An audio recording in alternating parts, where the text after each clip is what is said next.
Hello, my name is Aaron Mitchell. And so, my background and what led me to pursue arts education. My background is that I was in both concert choir, show choir, marching band. When I was younger, I used to do dance at a school, and I was always so involved with the entertainment aspect. And in my spare time as my hobby, I would be an illustrator.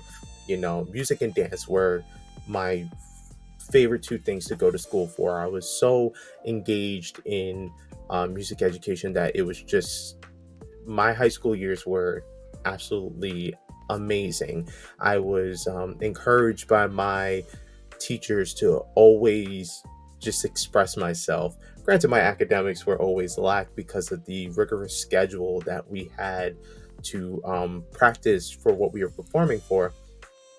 These two things were what I loved.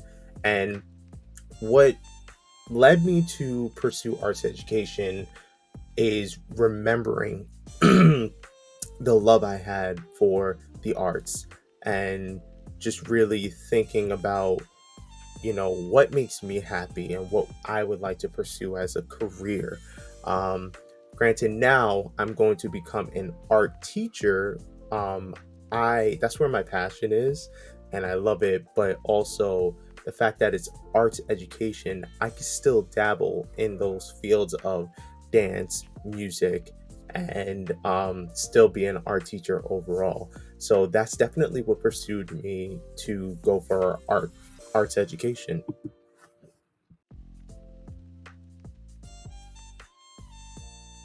I always speak of being influenced by the late artist Kim Jung Gi, but if I want to get down to the roots of who I'm truly influenced by with my philosophy, I would definitely say it's by my own teachers from high school, Mr. John Anthony and Mr. Jeremiah Ryan, Stephen Muller.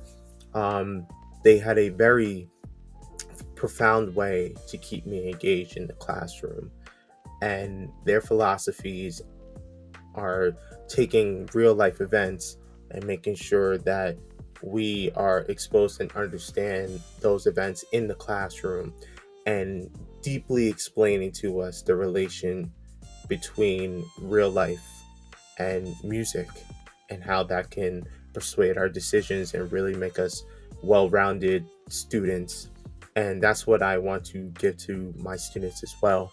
um, there was a time we did a piece, speaking of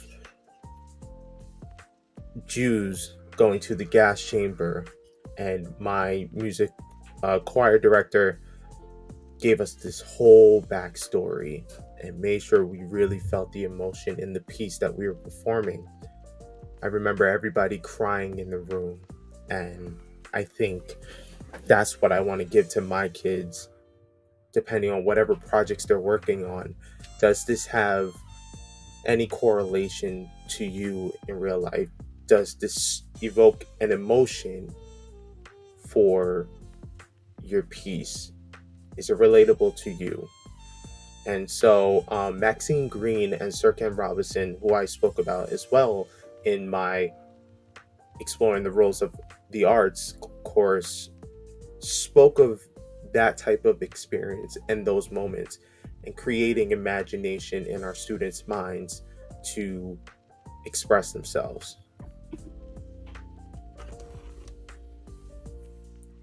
I continue to grow by exploring new techniques and philosophies, whether it be, going to museum visits, reading articles, listening to new music, looking at new dances, new dance techniques, and constantly absorbing all this knowledge of the arts in order to have an extensive library that I could give to my students. We're taking these little minds, these small minds that are full of space, if we want to put it in a computer context. They have a bunch of memory that needs to be filled up and maybe even extended even further. They probably got to get a new chip in their head. And we want to broaden their minds and completely grow their imagination to create these well-rounded and explorative students. I ensure that my growth is both dynamic and multidimensional, so I can relate to all my students. And even if I can't relate to one, I want to learn more, and I hope to teach that lesson to them as well, that if you don't understand something, go out and gain knowledge, learn why you don't understand. I think that's the best thing that I can do to continue to grow as an artist and an educator. If I don't know a technique, I go, I watch a bunch of videos, I do a couple of lessons myself, and I try to overcome that challenge of not being able to do it or learning that new technique. Quickly, before we end this interview, I wanted to share what's been my mantra for the past couple of years as I went through my undergrad and am now going for my master's.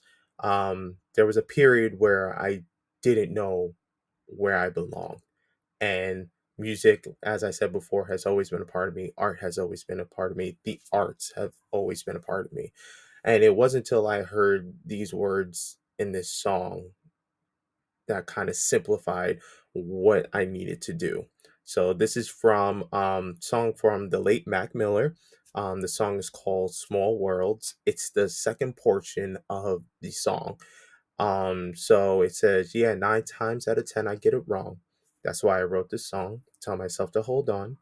I can feel my fingers slipping. In an instant, I'll be gone. And this is the part that got me to where I needed to be. Do you want it all if it's all mediocre? Staring at the wall and the wall's full of posters. Looking at my dreams, who I want to be. I guess you got to see it to believe.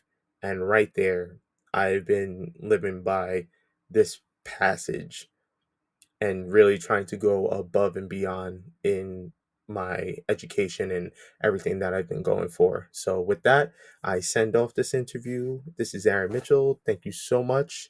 This has been a great interview for me because even now, after having this mantra, I have my moments where I fall, and this brings me back.